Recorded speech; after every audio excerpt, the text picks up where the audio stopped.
এরপরে আব্দুর রহমান আস-সাইফি এখানে যে একটা বিষয় যে ওমর রাদিয়াল্লাহু আনহু তিনি একজন জান্নাতি মানুষ, সুসংবাদপ্রাপ্ত, তারপরও তার জীবনে যত আমল করেছে তারপর সে ভয়ে আছে যে না জানি আমার মৃত্যু পর কী হবে, আবার আশাও তার মধ্যে আছে। আর এখন কোনো মানুষ আমাদের বর্তমান অবস্থা অল্প একটু ইবাদত অন্য থেকে বেশি করলেই তখন সে নিশ্চিত হয়ে যায় যে আমি মনে হয় জান্নাতে পৌঁছে গেছি, অথচ সাহাবীদের এই চরিত্র ছিল না। তারা সর্বদাই একটা ভয় ভীতি নিয়ে তারা আল্লাহর ইবাদত মগ্ন থাকতেন। আব্দুর রহমান আস-সালাফি আসামি তিনি বলেন আলী রাদিয়াল্লাহু তিনি দুনিয়াটা কীভাবে দেখেছেন সেই ব্যাপারে তিনি উল্লেখ করছেন। কুফায়তে তিনি যাই তিনি বক্তব্য দিয়েছেন, ইয়া আইয়ুহান নাস, আলী রাদিয়াল্লাহু আনহু তিনি মানুষকে জনগণকে বলছেন, হে জনগণ, হে মানুষ, আমি তোমাদের ব্যাপারে দুইটা বিষয় খুবই ভয় করি। আলী রাদিয়াল্লাহু আনহু তার জনগণকে কথা বলছেন, আমি তোমাদের ব্যাপারে দুইটা বিষয় অত্যন্ত ভয় করি। তার একটি বিষয় হলো যে অধিক পাওয়ার আশা আকাঙ্ক্ষা, অধিক পাওয়ার আশা আকাঙ্ক্ষা। আর একটি বিষয় হলো প্রবৃত্তির অনুসরণ। অধিক পাওয়ার আশা আকাঙ্ক্ষা মানুষকে দুনিয়া লোভী করে দেয়, অধিক পাওয়ার আশা আকাঙ্ক্ষা মানুষকে ভুলে যায় এবং ইবাদতের ক্ষেত্রে তার অলসতা চলে আসে, অমনোযোগী হয়ে যায়, কারণ সে তখন দুনিয়াকে প্রাধান্য দেওয়ার জন্য ব্যতিব্যস্ত।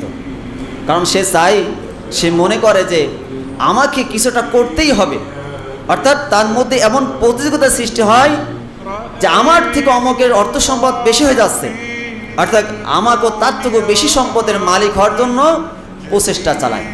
এই সময় দেখা যাচ্ছে তার সলাতে ঠিক থাকে না, সিয়ামে ঠিক থাকে না, অন্যান্য আল্লাহর ইবাদতের প্রতি তার অমনোযোগী সৃষ্টি হয়ে যায়। এই জন্য আলী রাদিয়াল্লাহু আনহু তিনি বলছেন যে অধিক পাওয়ার আশা আকাঙ্ক্ষা এটা হচ্ছে মানুষের জন্য হচ্ছে বিপদ।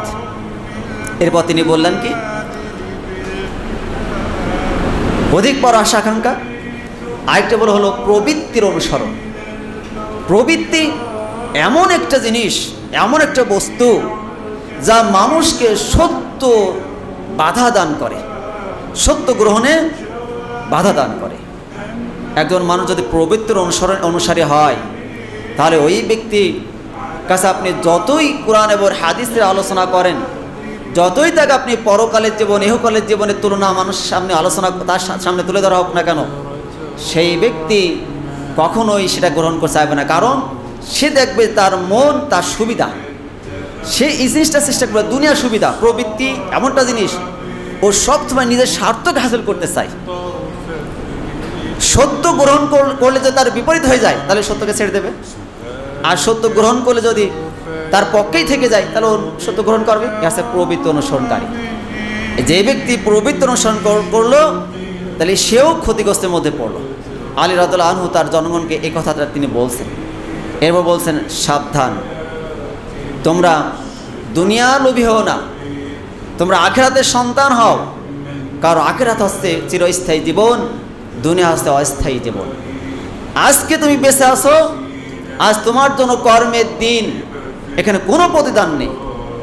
মানুষ বেঁচে আছে, সালাত আদায় করছে, সিয়াম আদায় করুক, কোরআন তেলাওয়াত করুক, যে কোনো ইবাদত করুক না কেন, এটা হচ্ছে কর্ম তার জীবনে। কিন্তু এই কর্মের জন্য দুনিয়াতে সে কোনো প্রতিদান পায় না, দেখেও না, ধরতেও পারে না। তাহলে এটা হচ্ছে কর্মের জায়গা, এখানে কোনো প্রতিদানের জায়গা নয়।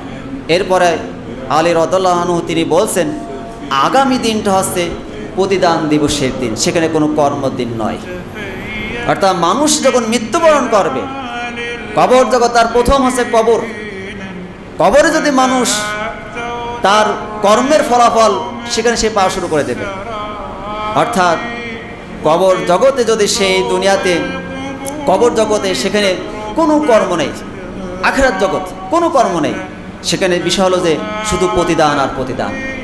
এই দুনিয়াতে যে যতটুকু কর্ম করেছে, ভালো করলে ভালোর প্রতিদান, আর মন্দ করলে মন্দের প্রতিদান সেখানে পাবে, কিন্তু এখানে কোনো প্রতিদান নেই। এই জন্য মানুষকে তিনি জনগণকে আখিরাতমুখী করে দিচ্ছেন।